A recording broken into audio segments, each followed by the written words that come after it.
เจ้าเคยบอกจึงยอมให้เจ้าหลอกเจ็บซ้ำๆอยู่เรื่อยมาฟ้องตัวดีว่าเจ้ามีคนใหม่แต่บอกกล้าที่จะเอ่ยไปกังวลว่าเจ้าจะบอกลาได้ที่เก็บอาการเอาไว้ยอมให้เจ้าทำตามใจถึงทรมานที่ใจคอยยังต้องทนฝืนเจ็บคอยยอมให้เจ้าแทงทางหลังทางแล้วถอดแล้วแทงซ้ำๆอยู่เรื่อยมายอมคอยยอมตายอย่างซาใจคนให้ค่าหมดปัญญาที่จะหนีคำว่าของเจ้าไป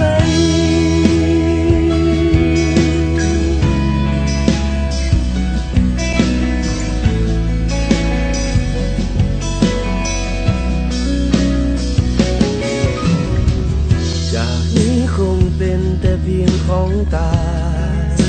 ไม่มีความหมายใดๆอยู่แบบคนใบ้บุกล้าที่จะเว้าสิ่งใดได้ที่เก็บอาการเอาไว้ปล่อยเจ้าทำตามใจทั้งทรมานที่ใจก็ยังต้องทนฝืนเจ็บคนยอมให้เจ้าแทงทางหลังทางแล้วถอดแล้วแทงซ้ำๆอยู่เรื่อยมายอมคอยยอมตายอย่างซาให้คนให้ค่าหมดปัญญาที่จะหนีคำว่าของเจ้าไป